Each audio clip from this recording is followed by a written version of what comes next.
All right, everybody, hello and welcome to the Season 1 Protostars exhibition.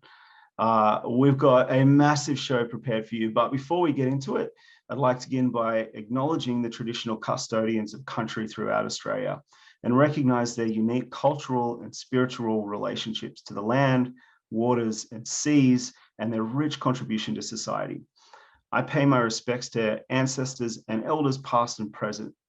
And as a binational group, I also acknowledge that Blackbird and Startmate respects the Ngawi Māori as the tangata whenua of Aotearoa and is committed to upholding the principles of the Treaty of Waitangi, fostering the college's relationship with Māori, supporting Māori fellows and trainees, and striving to improve the health of Māori. All right, sorry for the rough start there, everybody. We got a jam-packed show, so let's get into it. My name is Joel Connolly. I'm the creative director of Blackbird, and I'm the head of the Blackbird Foundation. Protostars is an experiment. We came up with it last year. Maya Wilbrink was interning with us at the time, and she was helping me to tell stories about creativity and about creative people. We were trying to figure out how we could find these stories, and we were looking around on TikTok and YouTube, and honestly, it was all a little bit overwhelming. There were so many great stories out there, but we were struggling to feel really connected to them. Maya suggested that we actually show people what creativity is, and rather than telling the stories of other creative people that we find, we should go out there and actually find young people who are making things, and we should help them do it. And if we do that, we'll have all the stories we need. That's what she said to me. And here we are. I could never have imagined we'd end up with a group of people like this. They're artists, they're software engineers, musicians, activists, conservationists, theatre makers, toy makers, robot makers. We came together, we spent 3 months working on our passion projects, building in public, supporting each other. And what you're about to see today is the result of that work. Now, before I start, I want you to all know that what you're seeing today is just the tip of the iceberg. We don't have enough time to showcase every passion project, and indeed, like, some of them aren't quite ready yet to be showcased. So I just want to acknowledge and pay respects to the people that aren't presenting today. So we had a garden apartment that was made by Protostar Sam. We had a documentary on women in the alt-right movement by Margaret Thanos. We had an audio comedy drama, which is premiering on FBI Radio. It's by Jessica Chan and Jace Carano. We had Shirts for Startups by Shori. We had KIF, which is a bicycle e-conversion project by Sean. We had a virtual penguin viewing platform, which showcases the penguin colony at St Kilda. This one's by Tia Scott. Orbital Minds, like, this is space homes. You heard me, like, homes orbiting planets in space. This one's by Rashid. Good Young Money is a media empire that's being created by Rihanna Byrne. Sensory Garden, these are toys for kids with sensory processing difficulties. This one's by Livon Hutchinson. And Period is by Talia Seltzer. Now, believe it or not, in Australia, we don't have decent period education programs. Talia was fixing this and building those for schools. Now, if you want to learn about any of these projects that aren't showing tonight, or any of the ones that we are showing, we built an exhibition website. I'm super proud of it. You can go to blackbird.foundation and click away through to Protostars from there, and you'll be able to see it. I'll put the link into the chat in a sec too. Now, today's going to be fast moving. At the end of each segment, you'll have the opportunity to ask questions of each Protostar. I reckon you throw those in the chat and we'll try and get to them if we can. Otherwise, the Protostars will be jumping off the presentations and then getting into the chat where they'll be able to answer your questions. All right, let's get into it. First up, it's my absolute privilege to introduce you to Ginger Rose Harrington. She's an Egyptologist out of Macquarie Uni. She's a force, and she's going to tell you a story involving ancient Egyptian runes, solar cults, lost translations. Ginger, welcome to the stage, and take it away. Thank you for having me, Joel. It's a real pleasure to be here. Like he said, my name is Ginger, and I am a recent Egyptology graduate from Macquarie University in Australia, and I'm a current graduate student of linguistics at the University of New South Wales. In my work, I sought to retranslate this papyrus, namely the papyrus Chesapeake IV, which is currently housed by the British Museum. It's a very interesting papyrus that preserves a collection of texts dating between the 19th and the 20th dynasties, although I was principally interested in one very long inscription, which is a cycle of hymns dedicated to the god Amun, specifically Amun-Ra of the Ramesside period. And this text, prior to my work, had not been retranslated in English since 1968, and at no point since its recovery over 100 years ago had it been photographed in its full extent. So in my work, there were a number of outcomes, most of which resemble publications comprising the text's transcription and translation, as well as its interpretation on a linguistic and theological level. And as this project progresses into the future, I will also be focusing on a more public historical publication of the text. So today I want to read you 3 excerpts from my research comprising the text's historical implications concerning who it was that copied it, as well as what the form of the actual text is. And then finally, the more theological implications of the text, namely concerning the god Amun and his protective serpent Mehen. This first excerpt, it frames the text as a hymn, and it also places the rest of the text in the actual mouth of the copyist, namely Mary Sakhmet, and explains why it is that he is actually praising the god. So it begins with, this text has been written for the spirit of Horus, who crosses the celestial plane in both horizons. And Ra, lord of the celestial plane, much adored, who favors me, namely the copyist. By the car of the draftsman, Amun, Mary Sakhmet. He says, I will sing for you, intoxicated with your beauty, with both arms upon the harp of the musician. I will cause that the singers, the children of the singers know how to praise the beauty of your face. Therefore, reward me with a good burial, the singer who causes to be sung to you, that he may go forth upon the earth as a beautiful bar in order to see the Lord of the gods, or in other words, reach the netherworld. The next 2 texts concern the deity Amun, Amun-Ra, and in his journey across the sky in a boat during the day and through the netherworld at nighttime. This first text that I'm going to read to you describes the passage of the sun through the sky, rising in the east and setting in the west, which is personified as the god Ra, the god of the sun. And it explains the effects of the sunlight on the world and its inhabitants. So it says, your rays, they announce you in the eyes of the banks and of the lands abroad. Those in the netherworld make adoration around you as you start to rise, and those and the living are bowing as you rise. Humankind is dancing for you and your countenance, the commoners and nobility praising you. Flocks and herds turn towards you, and winged animals prance to you. All green things have turned around because of your beauty. There is no life for those that do not see you. And finally, I thought I would also show you an excerpt of the sun's journey through the netherworld at night, which was how they conceived of the way in which the sun could rise in the east each morning and yet set in the west each night and still repeat that cycle every day.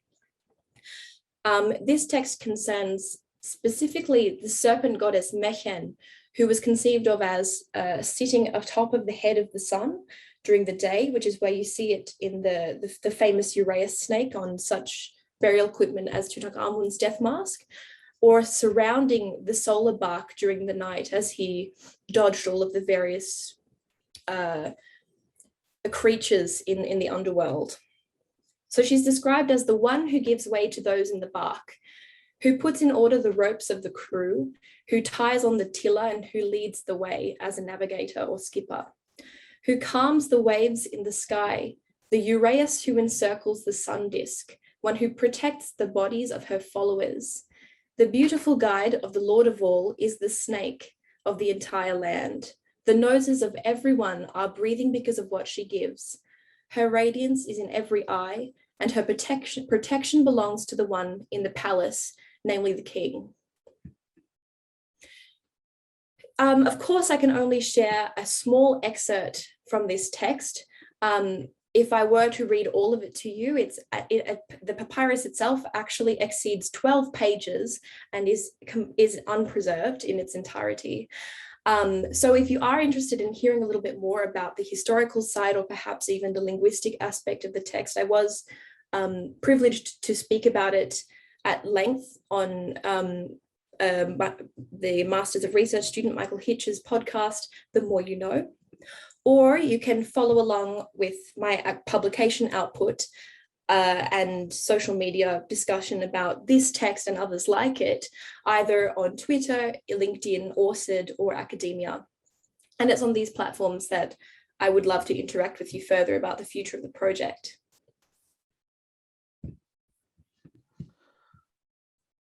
Wow. Thank you so much, Ginger. That was incredible. Firstly, I just want to say, everyone out there, if you feel like jumping onto Twitter and following Ginger, one of the great advantages that I had over following Ginger and interacting a little bit is that I got introduced to Egypt TikTok. And it's like this whole universe. There's like hundreds of people engaging, and it's super interesting and exciting. First question for you, Ginger. I just want to know when you fell in love with ancient Egypt and Egyptology. If I'm completely honest with you, I loved the movies as a child. And so I loved the idea of ancient Egypt as a really young kid. However, I didn't really realize that Egyptology was a career, and certainly didn't realize how vast and dynamic the world of Egyptology is until much later, until say year 11 and 12. Wow. Okay. And movies. Someone mentioned it, The Mummy, in the chat. That's not one of Yes. the movies, is it? Oh, so Absolutely. Cool. Amazing. And can you tell us what's next for you? In terms of this project, I would really like to produce an abridged translation of the text that is dedicated to a public audience. So much of Egyptology exists in a real niche bubble. Like you were saying, Joel, it took you following me to be introduced to the world of Egyptologists, of which there are many of us. And this year in particular, I suspect there will be a massive public interest, like a boom in public interest in Egyptology, because this year is both the 200th anniversary of the year that Champollion decoded hieroglyphs using the Rosetta Stone, and also the 100th anniversary of the year that Howard Carter discovered Tutankhamun's tomb. So I suspect there will be a lot of public interest in Egyptology this year. However, because archaeologists are generally not the best at communicating with a public audience, there tends to be a lot of misinformation about Egyptology and what it is that we as Egyptologists do, which I seek to resolve in my work. Yeah. So I'd like to pull together effectively like a translation with English, of course, of the text with a visual, much like what I showed you today, as well as a blurb explaining how it is that the text itself relates to the Egyptian understanding of the world around them, how the sun gave life to the world, and how that was conceived of as an act of worship, both between the gods and man, and also man and his co-inhabitants of the world and the god. So I think it's a really neat little study that could provide a nice insight. With storytellers like you in the world, I think you're right. Hopefully we'll see a renaissance this year. Thank you so much for joining us, Ginger. I really appreciate the story you just told, but also having worked with you the last few months has been really thrilling. So thank you so much for all that you have contributed. Next up, I'm going to play to you all the prologue from an animated series called Unburied. I'm not going to give you too much on it just yet. I just want to get straight into it. And then afterwards, I'll introduce you to the person who made it, Rachel. Take it away, Zach.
Wow, that was incredible.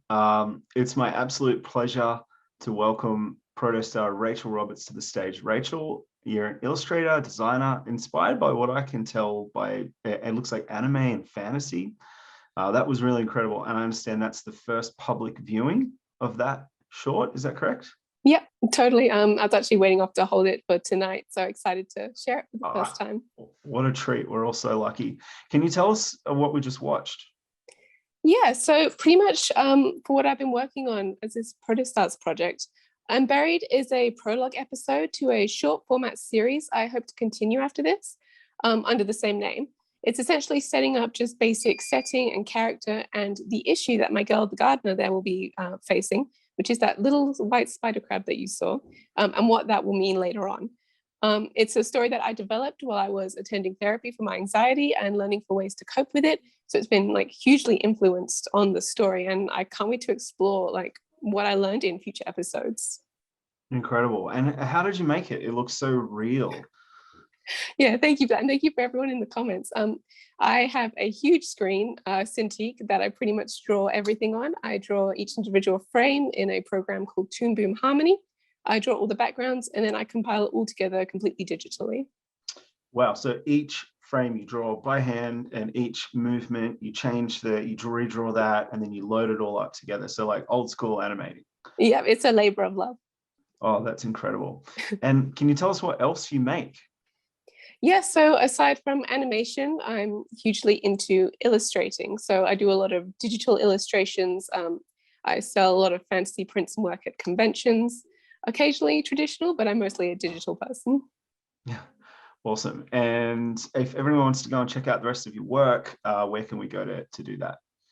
So like listed in the credits on the animation there, I use 6 of Clover's as all of my social media handles. That's Twitter, Instagram, YouTube, all of them.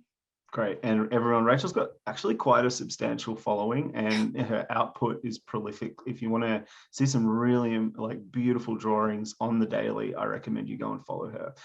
Thank you so much, Rach. It's been an honor. Joel. I really appreciate it.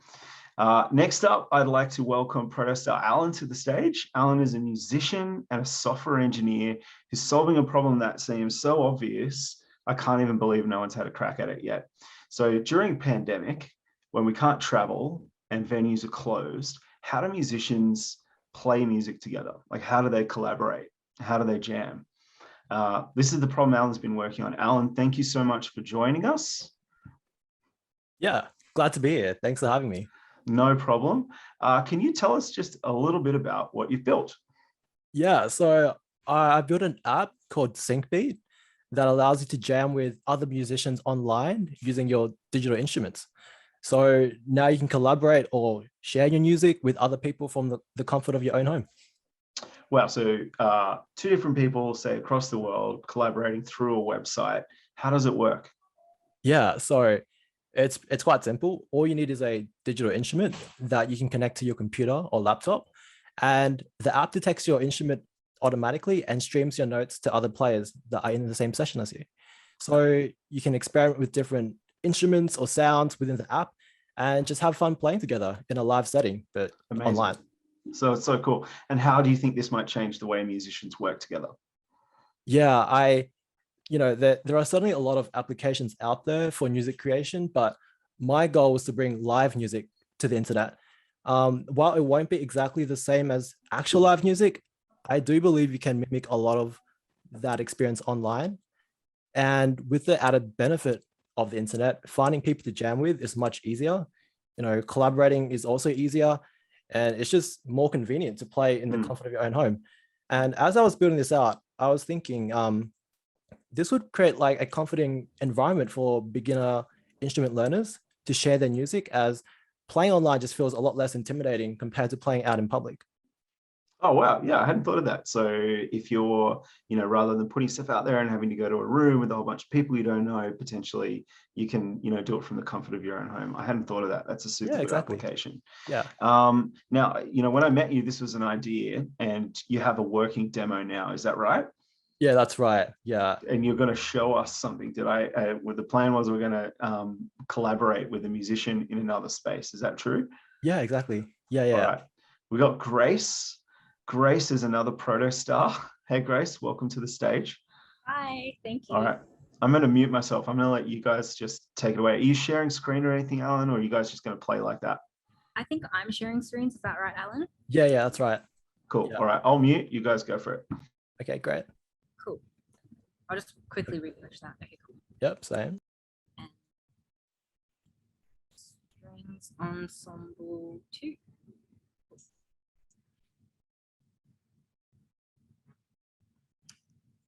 All right, so starting.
Oh, that was so cool. It works. You guys must be Thanks stoked. so much. Yeah. And thanks, Grace, for helping me out. I really appreciate it. Oh. No worries at all. I was playing from my computer. So that was on a laptop. You're on a laptop playing that. Yeah. That was so cool. Those in the audience, I haven't actually seen this live before. Alan sent the demo to me of the site, but I hadn't actually seen it in action. So that was as much a thrill for me as I hope it was for all of you. Alan, Grace, thank you so much. That was incredible. Alan, how can we support you and how can we follow on with the project from here? Yeah, if you want to support the development of the app, feel free to hop on the site, syncbeat.io. And there is a donate button where if you if you want to help me out, that's cool. But I'm glad if you guys can just go on it and have a play on it. Just yeah. Amazing. So cool. And everyone, if you've got questions, throw them in the chat. Alan, I've already seen there's a bunch in there. So after you jump off, make sure you get in there and answer them. Yeah, for sure. Cool. All right. Next up, we zip up to Brisbane and the Taringa Community Garden. Community gardens offer a range of benefits to communities, including enhancing social connections. They enable inclusivity. They cultivate a sense of community pride and achievement. They encourage aspirational change and also community development, not to mention the super delicious things that you can grow and eat and share with your friends and family. So Claire, Protostar Claire, started this community garden herself. This involved years of lobbying local government and a prolonged, sustained community activation program. She can't actually be with us today because she actually works in policy and government and she just started a new job. Congratulations to her. But she did record a virtual tour of the community garden for us. And then Protostar Tia's pre-recorded a Q&A with her at the end. So we'll play the first video, Zach, the tour of the garden, and then we'll load up the Q&A with Tia. Hi, I'm Claire and welcome to the Taringa Community Garden. We're a community garden based in inner city suburbs of Brisbane in the Taringa and Tong area. I'm the founder and president of the garden and we started it in 2019 with a couple of flyers in hand and a letter to the council. Since then, we've grown this beautiful garden which now supports our neighbours and educates them on sustainable lifestyles whilst living in the city. Over here, we've got our compost hub. This hub composts about 800 litres of kitchen waste every week, including household kitchen waste as well as waste from our local cafe. Our volunteers come and turn this daily, connecting with others and then bagging it up to sell it on, and that supports the rest of the garden. Coming on down here, we've got our beautiful orchard of trees which are growing in these pots. We've got figs, finger limes, lemons, another citrus, even an avocado down there and a pomegranate. If you come up a bit further, here we've got some of our wicking beds, and this was supported under the Protostars grant. These wicking beds are designed in a way which can be water saving, allowing us to grow great produce but also being environmentally friendly. We've been able to grow things like the zucchinis, rosellas, herbs, passion fruit, and even these wonderful melons which some of our neighbours have named, like Ben.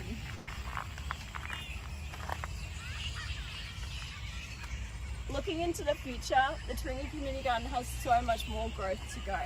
We've got not only 11 beds here, but we're going to grow all the way up to the back. We're looking forward to putting in a natural swale and rock bed along the side, as well as more seating so we can undertake educational displays as well.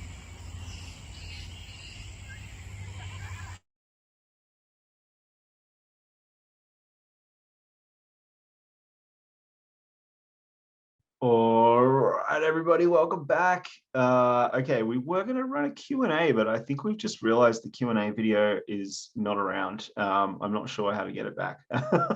I'll try and find it, and maybe we can play it later on in the segment, though. All right, okay. Next up, first of all, is there some way you can take Alan off screen share, or maybe Alan, turn your mic off? Zach, if you could help with that.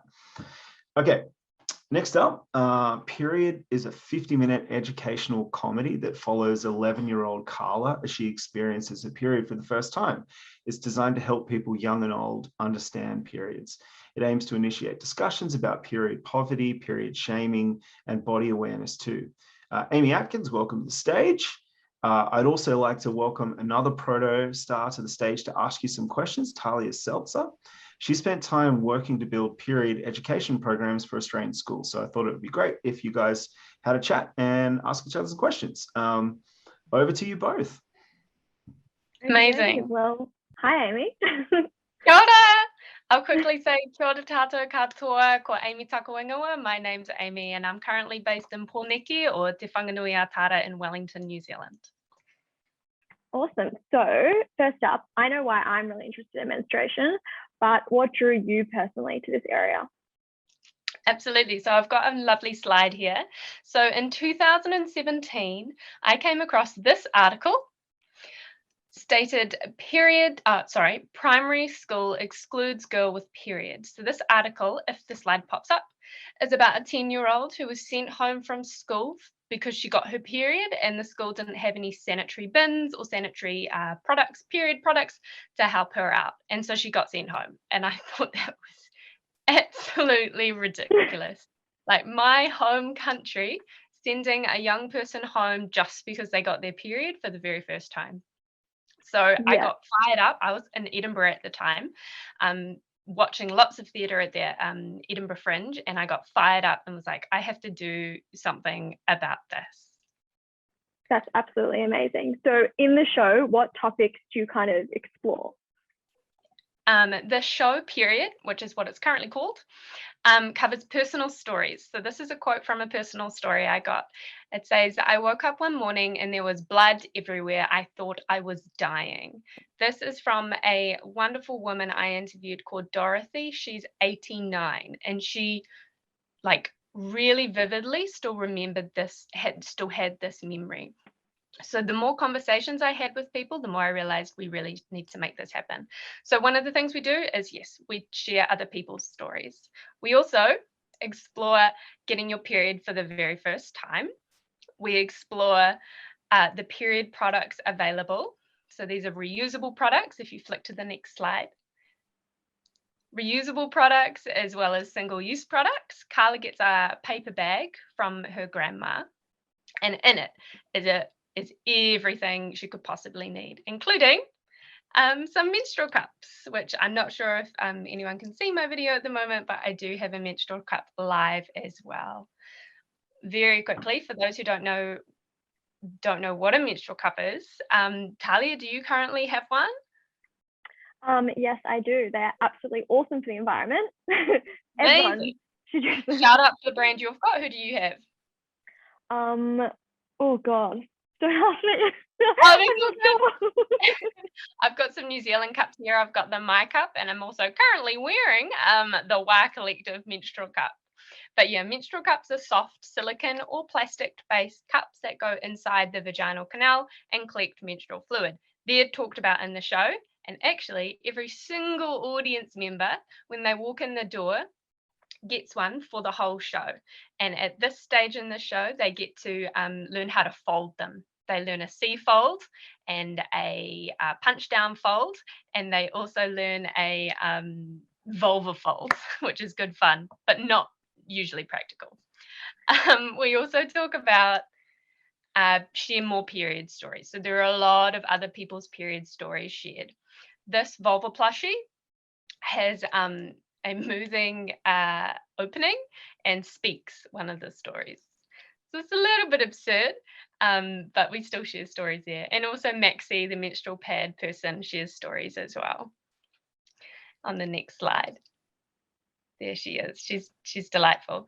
The stories are from real people who have shared their personal period stories with us, which has been extremely generous for so many people to share so many stories with me. I'm sure during your research, you've heard period stories as well. They're pretty special. No, 100%. And so how has the show evolved across the years, and where do you kind of see it going in the future? Yeah, I started this project, as I mentioned earlier, in 2017. And it started off as something called Girl Flu. Girl Flu was a 20-minute sketch comedy about menstruation. And it included this delightful scene of an audience member inserting a giant tampon into a giant vulva plushie. We still keep that in the show when it's green light in New Zealand, when we're allowed audience interaction. When we're not allowed audience interaction, we don't do this sketch, but it's still a really great one to have around. So it was called Girl Flu, and it was 20 minutes. Then in 2018, I realized that girl flu is extremely gendered, and periods are experienced and had by people who are women, also people who are trans men, and also people who are non-binary. So not all women bleed, and not all people who bleed are women, is a quote I use all the time. So we changed it, and it's now called Period, a comedy about menstruation. Devised it into a 50-minute show in 2018. In 2019, I redeveloped it again and performed it at the New Zealand Fringe. And now we have, this is our artwork from now on, is our beautiful blue background with Carla and the big words period. This is our current artwork. Period has been touring to schools in 2020. We couldn't tour in 2021 because New Zealand had another COVID lockdown, but we did get to tour at the end of 2020. And this is where it's evolved. It's evolved into a 50-minute educational comedy about menstruation that follows Carla through her first period, but incorporates all these other stories. Amazing. That sounds beyond awesome. And so what are you working on right now? And what can we do to champion your work? Thank you. So right now, I am working on developing Period. We'll keep the touring aspect of the show and keep that as a live show that we present, but also we're working on the period interviews, and we have a very small snippet here. Oh, does that not play? Oh, what a shame. The period interviews, I mustn't have embedded that into the slide, my apologies. The period interviews are recorded stories. So I used to just have them as audio recordings, but now we have recorded video and audio of people sharing their stories. This is women, non-binary, trans, people of New Zealand heritage, people of Mongolian heritage. We've tried to get a really diverse range of people. Currently, we've only got 10, but we'll work on developing this. And these will be snippets of people telling their period stories that will be on a website or on TikTok. So anyone around the world can access stories and find out about periods, find out more period information that they might not feel comfortable asking people around them about. So a little bit like the Vulva Gallery. and how you can help me right now. Right now, as a theatre maker, I'm working on a brand new show called Raw ASMR, which will be New Zealand's first ever live ASMR show. It's coming to Fringe, and on the screen now is the donation link, because we are running a fundraising campaign to raise $5,000 to pay for the creative crew to develop and perform the show. That's how you can help me right now, but I'm also still in the background working on the period interviews and the period tour. And my final slide has where you can find me. So this is my call to action. Follow me on Instagram and Facebook to stay up to date with my theatre making work. Be prepared to see periods, be prepared to see ASMR, be prepared to see puppets, because I'm also a puppet maker. And you can find my website on ephemeraltheatre.com. Awesome. Well, thank you, Amy. And everyone should definitely check out her Instagram. I follow it and it is very interesting. Oh, thanks for the shout out. Oh, thank you so much, Talia. Thank you, Amy. That was awesome. Next up, we have the Data Garden project by Joanne. So we're just going to jump straight into a video, and then I'll ask a couple of questions after that.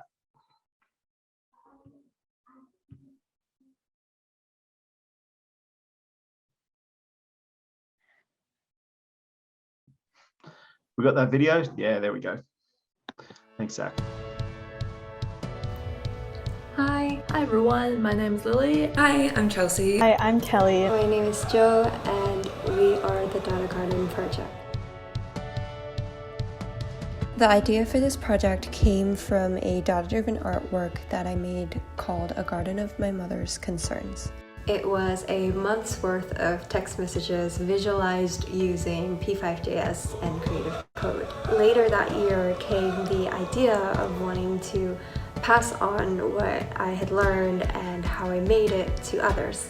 I was first drawn to this project as coding was something I'd always wanted to learn but never really knew how to start. I've always really been interested in the idea of using code creatively, but I never really knew where to take the first step in that, so the Data Garden project offered a really good opportunity to do that. So in the past 3 to 4 months, with the help of the Blackbird Foundation, every week we would hold these team tutorials where we cover those modules and learn about data visualization and creative coding. The goal was for the team to learn how to build their own data-driven artworks. And I could go on and on, but I'll let my team tell you all about it. My Data Garden is called Lockdown Listening, and it was inspired by the lockdowns in Nam during the pandemic and the music I listened to during that time. Each flower represents a song I listened to, and the petals the amount of times I played it. Overall, the outcome was very similar to what I had envisioned in my initial mirror board sketch, and I'm so happy with what I managed to achieve. For my project, I used open source data that I found online, which covers all of the paintings that Bob Ross created over 31 seasons of his TV show. So I was really interested in combining his traditional art style with something computer driven, so I created a series of paintings, and then I used the data set to create a timeline that used those paintings. You can hover over them and get more details like the exact episode title or how many paintings have included that particular element so far, so how many trees or how many rocks, that kind of thing. My Data Garden project is about the Australian Black Summer bushfires that happened between 2019 and 2020.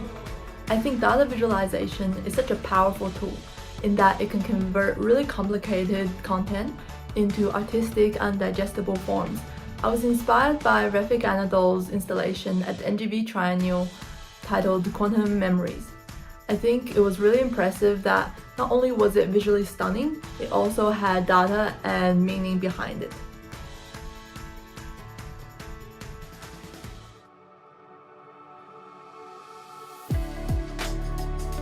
Throughout working with the Data Garden project, I'm definitely the most proud of what everybody's been able to achieve. For most of our team members to come with zero coding knowledge and then finish with these data gardens. I really enjoyed the open-ended nature of what we were learning, and it was so fun to see everybody on the team experiment with code in their own way and create their own little interactive pieces of art and see what everybody else was interested in is a really big achievement, and I'm really excited to see what else can come out of this project in the future.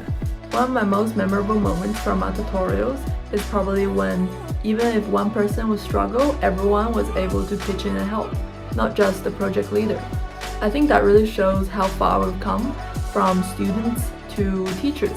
I've learned so much during these last few months, and being a part of this project has opened my eyes to the possibilities of using something like coding. I'm super excited to continue working on building the Data Garden project as a resource that can hopefully bring together a diverse community of people and see the creative outcomes that can hopefully come from it. So thanks for watching, and thanks for supporting the Data Garden. Thank you from the bottom of our hearts to the Blackbird Foundation, to Karen and Donaghy, our project mentor, and to really anyone who has shown support and love for our project. It means a lot, and we hope that you can continue to support us moving forward. We'll see you around.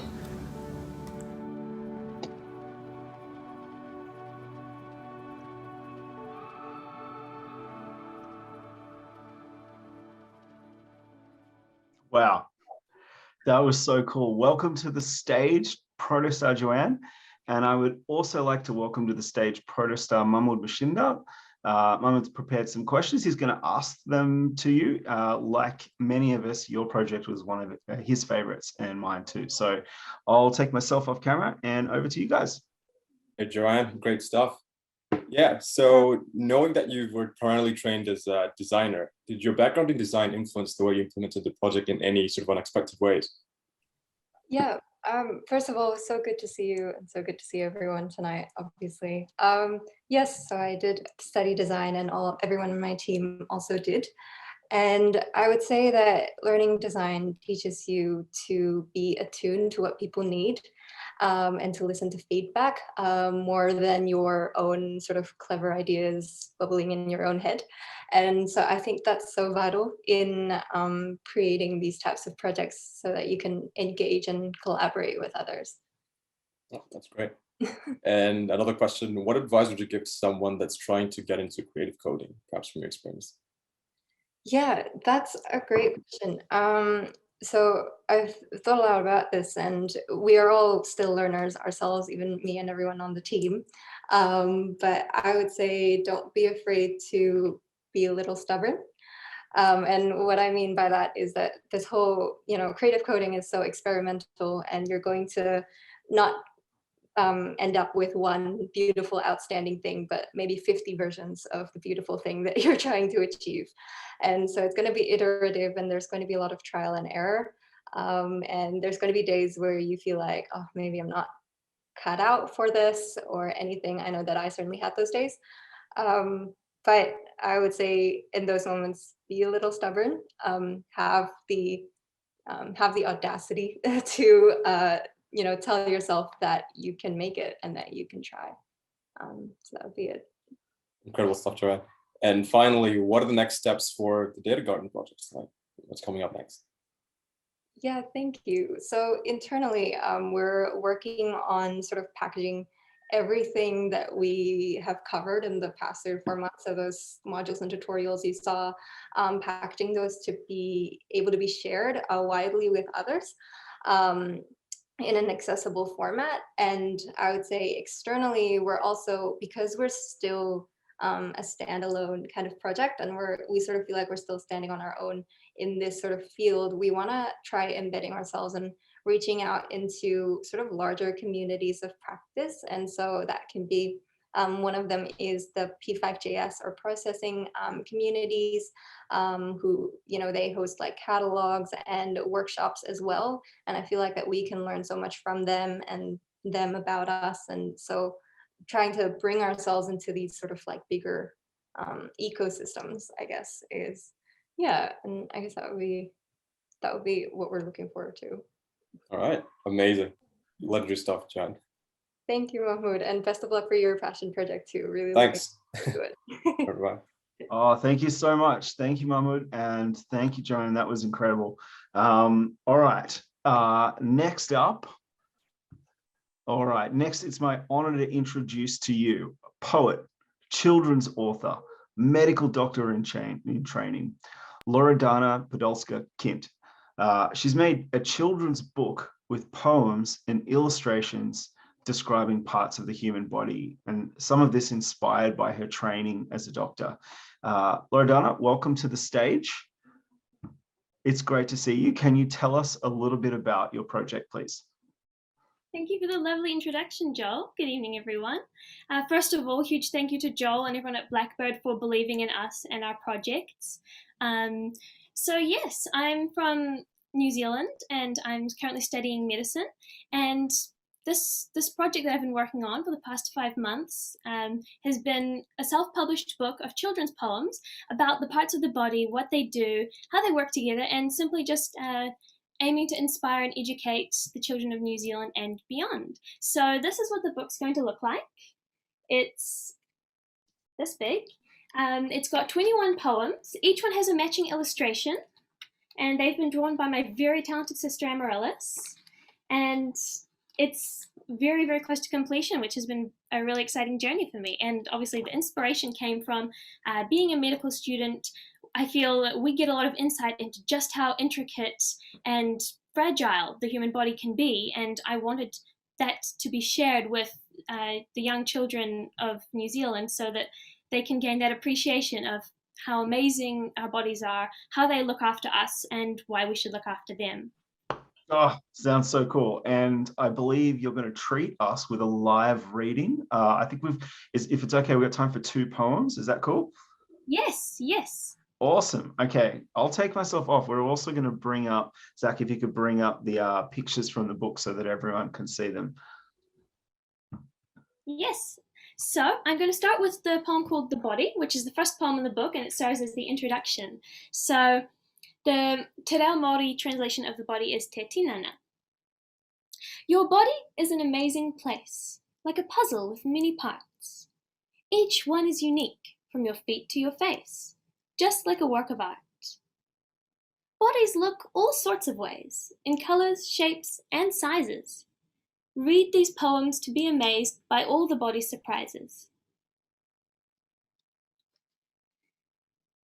Then I thought we might flick to the tongue poem, which was very fun to write because it's full of alliteration and onomatopoeia and sort of illustrating and making children interact with the poem. So, the tongue, te arero. The tongue touches the teeth to tell the words you wish to whisper well. It clings to crunchy consonants and slides when speaking softly, since it also grunts and groans and growls and vibrates on the verbs and vowels. It slurps and smacks and slobbers stuff, while teeth tear up what's thick and tough. It moves your mouthfuls as you munch and licks your lips when liking lunch, sampling savory, sour, and sweet, finding flavor in food you eat. That was so cool. Thank you so much for sharing that. Can you tell me, have you printed the books yet? So, because I'm self-publishing, I've been going through the process of liaising with a printing company, the Copy Press, based in Nelson in the South Island.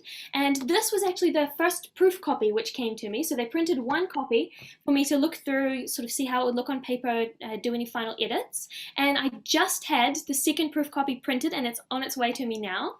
Mm-hmm. Oh. When I've confirmed all the final edits, I'm finally satisfied, which I probably never will be because I'm a bit of a perfectionist. Then I'm going to have the first batch of books printed. Cool. Oh man, that's amazing. And you're going to distribute them to schools, is that right? Yes, so it'll be available in bookstores, on the Copy Press Real New Zealand Books website, on my own website, and then also I've got a second arm of this project, which is a way for people to donate copies to low decile New Zealand primary schools, which was inspired by my own experience in my primary school as a child of having a new library built and the excitement of having new books donated, you know, and dedicated to school. And I just wanted to give people the opportunity to contribute to something like that, and especially with, you know, the messages that I want my book to teach everyone in New Zealand. Incredible, absolutely incredible. Well, so everybody, Laurie, after this, go drop your website in the chat. I'll also send it out on email tomorrow, but so people can get on and sign up so they can figure out how to order it when it becomes available. It's been a pleasure. Thank you so much for sharing with us. Jill? All right, and now we're going to stay in New Zealand and we're going to visit the workshop of Ben Scales and William Morrell of Kiwi Fibre. They're using this unique fibre native to New Zealand to produce high quality, sustainable products like ski poles. Ben, William, so great to see you. First up, can you tell me a little bit about Kiwi Fibre? What are you doing? G'day guys, g'day and kia ora, and thanks for tuning in. So Kiwi Fibre is, well, it started out as a project, a small project that turned into a big project and then a startup business. So essentially we use Harakeke fibre, which is known as flax in New Zealand, which isn't actually a flax, it's its own thing. In fact, it's stronger than flax, but we'll talk about that in a minute. So essentially we start with this. So you Kiwis know what it is, but for you Aussies that don't, if you run over with your lawnmower, you need to buy a new lawnmower. It's just really strong, right, Will? Yep, very strong. So we did a lot of research and testing, and we found that, and it's stronger than linen, jute, sisal, and hemp. And unlike those fibers, Harakeke is not monocultured. It increases the biodiversity around the waterways and the soil around it. It's a really cool plant. Yeah. And so the natural fiber composite industry is an industry that's growing rapidly overseas, which is used in everything from Formula One all the way to aerospace. So we're looking to bring this industry to New Zealand, creating a new industry and creating thousands of new jobs. And that's no small feat. So we'll start you want to go around the camera, Will, and we'll show you the start of it. So we start with these, then we strip them and turn it into this. And yes, it looks like hay, but it's a million times stronger than hay. It's like 800 megapascals tensile strength. And then we combine it with, well, for some products, wool. So this wool here is off my mate's farm, just about half an hour north of Christchurch in New Zealand, where we are currently. And this wool here costs more to shear off the sheep than it is actually worth. So it's a huge problem in New Zealand. Farmers are just like not very happy about it. So we found a new novel use for it. So I'll bring you over here to some of the products that I'll explain in a minute. This is a chair made from Harakeke fibre and coarse wool. So it's got a seat that comes off. So this is what it looks like. It's pretty unique. It's the only chair in the world made out of Harakeke and wool that I know of, but I don't think anyone else is crazy to try that. So that's wool and Harakeke, which was pretty awesome. Next, William has made this CubeSat. So Will, do you want to give a quick spiel about why Harakeke is perfect for set? It's indestructible. There you go. What's so good about it? Yeah, so the fibers, they absorb a lot of energy and acoustics. So during launch, it can detect very sensitive payloads. This fiber is just like amazing. Like they use hemp overseas in some satellites. The European Space Agency use it, don't they? Yeah, and that's just nowhere near as strong as Harakeke, nor does it absorb anywhere near as much vibrations as Harakeke. So then we made a pair of ski poles using a different process, and this is all Harakeke and a bio-based resin. So then another problem we found was that we're design students and we do a lot of 3D printing or rapid prototyping. One right there. So 3D printing, you make a print, it fails, and it turns into this stuff. Another problem. So we combined it with Harakeke fiber to create this skateboard, which is one of my other projects that we did, which has a pretty cool finish on it, just like that. So, all right, you've got this fiber that's cool, whatever, but so what? Well, it outperforms carbon fiber and fiberglass for many applications. It has a much better strength to weight ratio, and it absorbs dampening. It's got great dampening properties. So it's ideal for ski poles, it's ideal for chairs, it's ideal for skateboards, and a bunch of other applications, which we can't quite tell you about yet, but we've got some awesome, basically customers ready to go. So that's the next stage for us. We're making an entire industry out of all this that you see for us here. Yeah, that took a bit of explaining, but there we go. No, that was incredible. Man, this stuff sounds like absolute magic. So how can we support you in your project? You guys have a website, like what are you doing next? Yep, so basically we're scaling this up by a factor of 1 million or so. So we need, basically, that's going to cost a bit to do. We've got everyone in the places that they need to be to make this happen. We just need to press the green button. It's going to cost a lot of money to do so. So we're going to start our first round of investment in a couple of months. So head to our website. You want to just copy and paste it in. Head to our website, kiwifiber.com. And if you're interested in knowing more about anything that we've talked about, hit us up.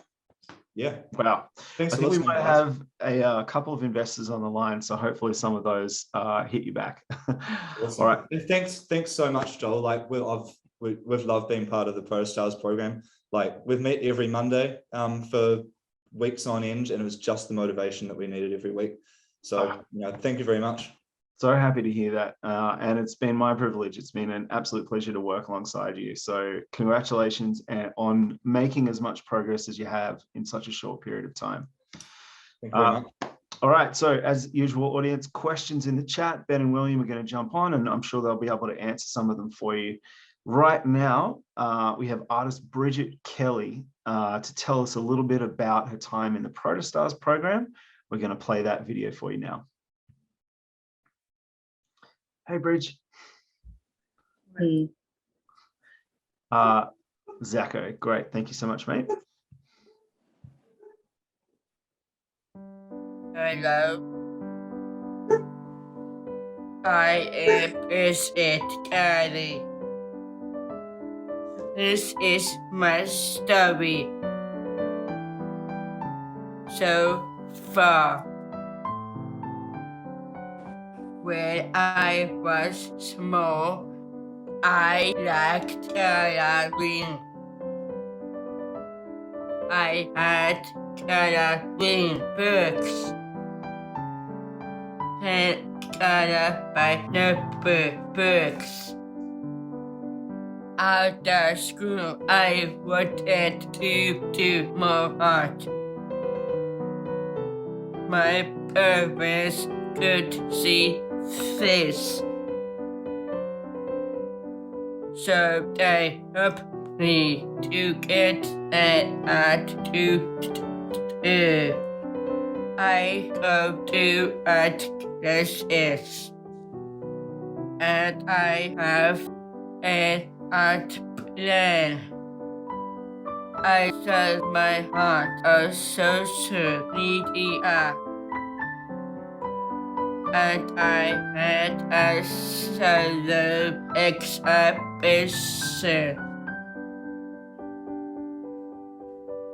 What does your dad like? My answer to you is follow your dad's interest. Who knows where it will lead? Let's stop there.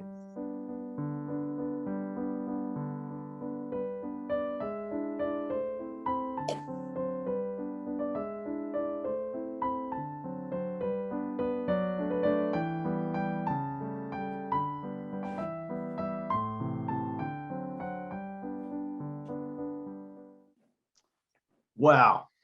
That was Protostar Bridget Kelly. She's an artist with minimal speech and Down syndrome. Her project for Protostars was to create a video for a family conference showcasing her work and talking about the power of following your children's passions. So you can order her artwork right now from her website. And I just want to say, like, her work is absolutely stunning.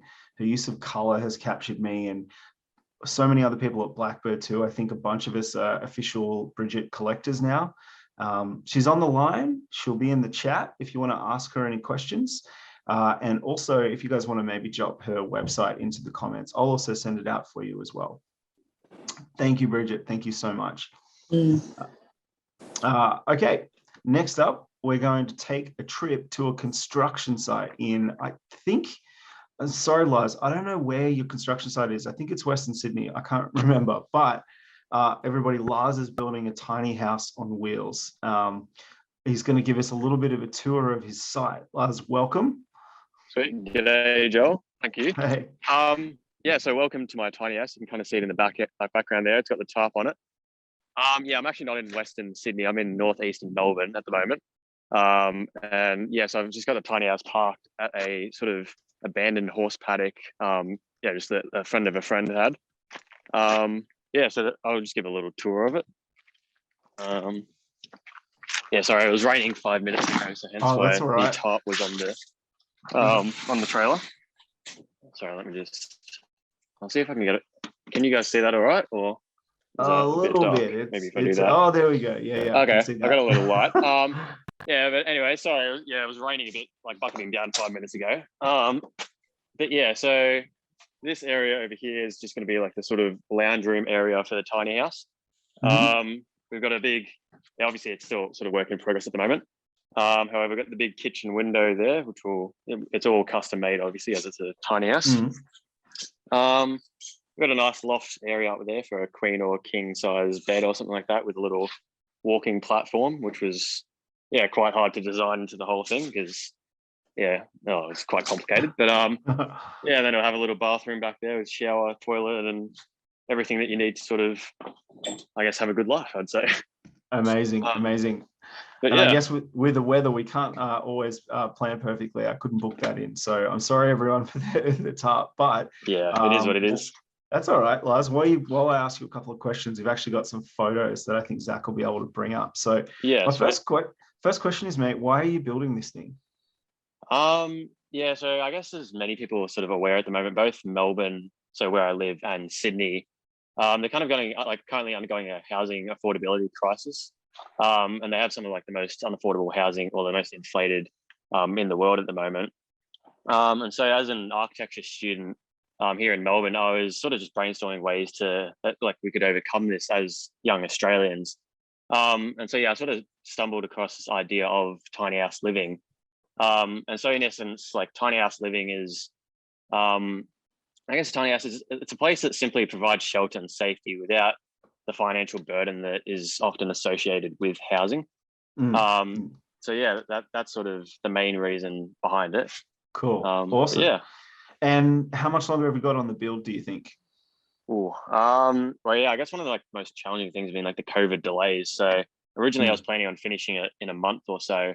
But yeah, maybe I think the windows are meant to arrive in a few months. So it's sort of just waiting on that. Hopefully by June this year. That's the goal.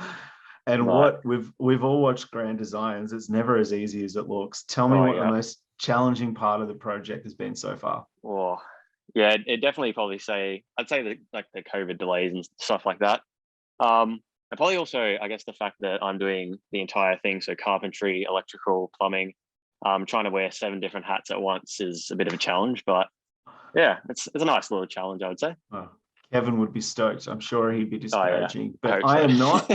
I am confident. I'm stoked at what you've achieved so far. So when everybody on the call, when I first met Lars, it was an idea. It was some drawings on paper, and you really got started towards the end of the Protostars program. In only a couple of months, you've achieved all of this. So yeah, exactly. Absolutely stoked. You should be really, really proud. Great. Thank you so much, my friend. I appreciate you being here and for the live tour. Cheers, Joel. Thanks for everything.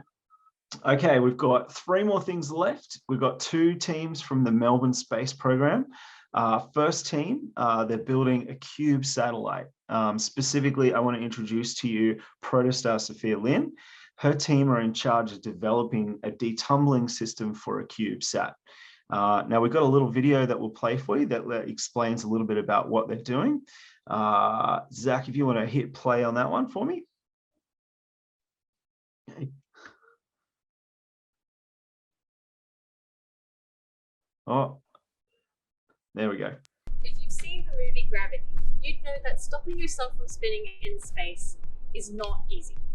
When it comes to launching cube satellites or CubeSats, stopping the initial spin when the CubeSat is ejected from the rocket is mission critical. Thankfully, we can stop spinning in a process called detumbling, and that's what we'll be showcasing today. Before we can demonstrate how to stop a CubeSat from spinning, we first need to set the stage. In other words, we need an environment that mimics the conditions of space, most importantly, the magnetic field. To create a uniform magnetic field of sufficient strength, we need the Helmholtz cage. The Helmholtz cage has 2 coils, each with 73 turns, and combined, they're of 584 meters long. When current passes through these coils, they allow us to generate a magnetic field of the strength that we require. To ensure the copper coils didn't short out with the aluminium frame, we had to liberally apply electrical tape to insulate the frame, in typical engineering fashion. Next, we needed a mount for the satellite to be able to spin freely. We went from a Lego mount to a 3D printed base, but we needed more stability. Our final design supports the satellite from the top and from the bottom. It's made from a bunch of 3D printed components, aluminium sheets and skateboard bearings tightly jammed together to allow for minimum friction. With the stage set, let's finally talk about what this is all about, detumbling. I'll run you through the different components in our satellite. First up, we have the mini computer of our system, which is the ESP32. And it's able to run the B-dot algorithm to slow the system down. What the B-dot algorithm uses is magnetic field change data, which we can find using the magnetometers. Finally, we have the magnetorquers that actually slows down the CubeSat. These magnetorquers, when current runs through them, they create smaller magnetic fields. Now the B-dot algorithm actually determines in which direction the current runs and whether it should stay on or off. Now when these smaller magnetic fields interact with the bigger magnetic field from the Helmholtz cage, it creates a magnetic drag, which actually slows down the CubeSat. To test our system, we initially just spun the satellite by hand, but our trials were inconsistent. Our solution was to use a gyroscope to measure the rotational velocity and spin duration and compare between trials. We tested with the system on and with the system off and measured the percentage reduction in the spin time of around 20%. Now this may seem quite low, but what it's telling us is that the system is working, and after a period of time in orbit, the satellite would stop spinning. So what's the big picture? What is this all for? After the Melbourne Space Programme's successful launch of the ACROX-1 CubeSat in 2019, we've been hard at work on our second generation of CubeSat, ACROX-2. Our goal is to work with cutting-edge technology whilst building the next generation of Australia's space-ready workforce. We'd like to thank Blackbird for their support and can't wait to share more about ACROX-2 with you in the future. Let's go to space. Wow, that looks really cool and really, really hard. I particularly love the vision from Interstellar at the beginning, which shows us just how much of a serious problem spinning in space is. Sophia, I understand you are with the actual thing now. Is there something you can show us? Can you give us some kind of like live demo? Yeah, absolutely. So I'm going to get Yang to do a demo for us. And is that the code running in the background? What's that? Yep, so that is our data from our IMU unit, which is giving us the rotational velocity. Now I can see that because of the glare, you actually can't see our plots, which is such a shame. But what you should be seeing is like a really big spike in our rotational velocity as we start spinning up, and then you'll see a gradual slow down as we slow down. So that's kind of how our system is working. Incredible, big brain work. I'm going to ask you a small brain silly question. When your CubeSat gets into space, what is it going to do? Yeah, awesome. Max, do you want to take this question? Yeah, so obviously sending up a CubeSat into space is quite an ambitious project for a bunch of students to be doing. So the first thing we're going to need to do is check our basic functionality. So an example from our subsystem, which cares about the satellite orientation, is figuring out, well, can it point to a specific location? So an example might be, Melbourne, where we are at the moment, or it could be the sun if we wanted to charge our solar panels with a specific orientation. So another example is our communication. So actually getting data from the satellite down to our ground station. Without that, we may as well just send up a box which doesn't do anything. So that's quite a critical one for us to get right. And then beyond that, sort of further functionality will be defined by our payload, which we're currently working closely with industry to develop and should have more to say on in the future, which we're very excited, to share about. Oh, so cool, so cool. So how can we support your work? Have you got a website or have you got a GoFundMe or something we can jump onto? Yeah, absolutely. So I'm sure you're aware that space is expensive, but the thing is that it's really important, like giving students access to space and making sure we are building that space-ready workforce is so crucial. So if you're interested in joining us in our mission and supporting us through that, you can reach out to us on acrox@melbournespace.com.au. as the email, and we'll chuck it in the chat afterwards. And also follow our socials to kind of watch us along our journey. Space program, Yeah. Oh, mind blowing. Thank you so much for sharing with us. Okay, so there's plenty of questions in the chat as well. So those guys will jump in and answer some of those. Next up, we're continuing to get highly technical. Let's cross down to another team from the Melbourne Space Program. Grace Brown is leading a group of people who are building a bipedal robot. Welcome to the stage, Grace, and a team from the Melbourne Space Program. Hey, oh, big wave, amazing. Grace, I know you got some slides you want to run us through. Do you want to share your screen and we'll get started? Yeah, I'll share my screen. Cool, just let me know if you can see that. Yes, that looks great. Awesome. Okay, cool. Yeah, so we're another team from the Melbourne Space Program. We're actually working on the Abby humanoid project. So Abby is a social companion humanoid who can give hugs. So we're currently exploring her use cases in aged care facilities and healthcare, but we're also looking to explore other sectors such as schools and things like that. So a bit of background, or a bit more context. Her inspiration came from Baymax, the healthcare companion robot from Disney's Big Hero 6. At least our perspective on it was that Baymax provided a more holistic sort of perspective on robotics, the more social, companion, and compassionate sort of aspect on top of the typical sort of industrial sort of use cases for robots. And that's sort of what this project is all about, is exploring that sort of social human-robot interaction. So yes, as I mentioned, we're currently exploring her use cases in aged care facilities. So we have a few trials coming up in aged care facilities where Abby will be interacting with the elderly residents. But we're also looking to expand into schools and use Abby as a bit of an educational tool for students. So how close are we to that vision? So we're currently working on her first prototype, her MVP, minimal viable product. And so we have a few demos to showcase of what she can do right now. So here's a few digital sketches and also some of her online fusion sketches as well. I don't know, can you still see my camera as well? Yes, we can.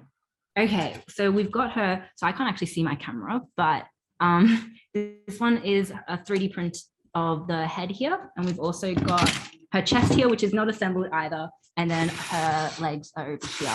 So we're still in the assembly process, but we are very, very close to seeing a full fabrication. Currently, she is able to see, so we've also got a demo for this as well. So she's currently able to, using point cloud data, build a map in her memory and localize herself in that map as well, so that she knows where she's tracking in her environment.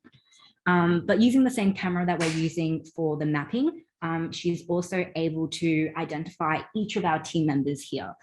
So this is where I'll get Parsa to actually explain a little bit about this, if you'd like to. Yeah, all right, thanks, Chris. So I run from Parsa. Now, a crucial component of Abby's ability to interact with the people around her is to be able to, first of all, identify where they are and specifically who they are. Now, I'm sure everyone here at some point has taken a selfie or two, and when you do, you'll usually see a yellow square pop up around your face. Using the same technology in our phones, which basically boil down to neural networks, we take it a step further and save that person's face, much like an introduction to Abby, so she can recognize them again later on. So now, as you can see on the side. So this is the camera that Abby uses in her head. So that's recognizing Parsa. And then we've got Einon in the background. Is that right? Whoops. Sorry, there you are. Einon. It obviously recognizes me as well. And for unknown users, sorry, Paul, to put you on the spot. It usually says unknown. Yeah. Yeah. So yeah, so she's able to recognize all our, oops, I stopped sharing, my bad. I'll quickly go back. Cool. So yeah, so she's able to identify all of our team members now as well, which is really nice. We're also been working on her voice technology and her interactivity. So she's able to somewhat coherently communicate with all of us right now. I think the other day, all our data sets were used from different types of movies and also some very general robot chat conversations. But the other day, I think she said something like she was like our father or something like that. So, it sort of works. Cool. And also we're currently working on her bipedal motion control algorithms. So I might just stop sharing my screen here and you guys can see. So So the other day we actually broke her legs, but that's part and part of hardware. So some of her legs are laser cut and the others are 3D printed, but we're currently just demonstrating her on the rig because we don't want to break her legs again. Yeah, and so in terms of next steps for us, so we're a shortlisted finalist for the Blackbird Wild Futures program. We'll also be showcasing Abby at the Generate 22 AI and Robotics Conference. That's on the 30th and 31st of March. We are also trying to transition from a student project to a startup, specifically targeting aged care facilities. We've also started a Building in Public YouTube series, which was inspired from the Blackbird program. So we think we've got episode 1 up now, and episode 2 up will be pretty soon. Yeah. Cool. Yeah. So in terms of where we're up to next, you can follow Abby on Instagram, but also being a student project, I think the main way that you guys could really help support us is through funding. Obviously she's going to break her legs probably another 8 times, probably 20 times, to be honest. So we're really churning through all the resources. But yeah, so Nikki, that's Abby. Wow, that was so cool. Congratulations to all of you. This is such an incredible piece of work, and everyone on the line as well. Again, when we started this program, it was just drawings. I'm sure a bunch of code and work in the background, but to actually see you have like physical things printed and, Abby speaking and facial recognition going is such an achievement. So congratulations. You answered all my questions too. So what I'll get you guys to do is jump into the chat, answer any questions that get thrown in there, but then also if you could link to your stuff as well, that would be super awesome. And I just want to thank everybody in the audience. We've gone a little bit over time, so I appreciate your patience. We're up to our final performance. It's going to be so great. This is Tash Atkins. She's a mezzo-soprano opera singer, and they've developed a fascination with Algorave.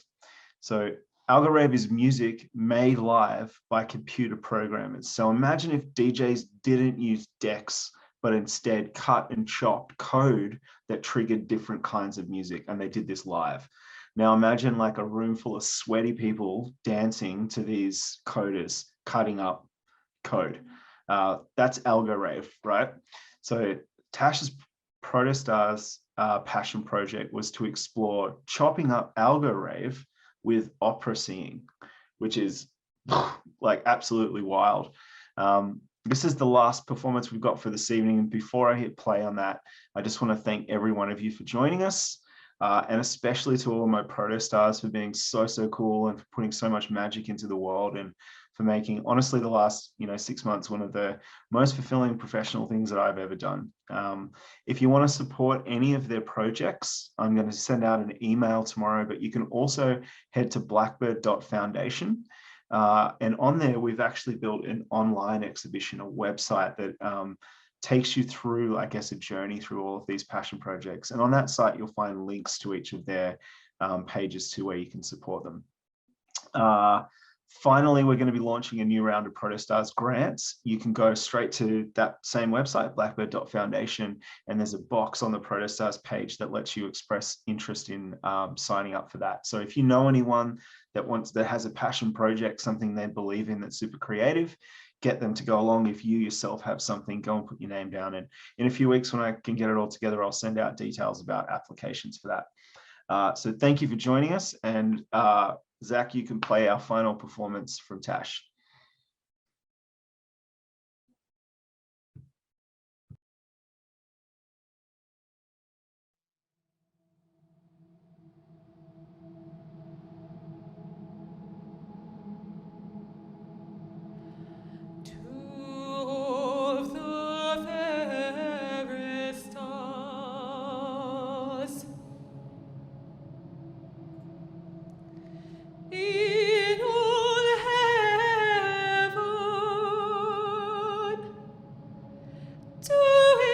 Treat your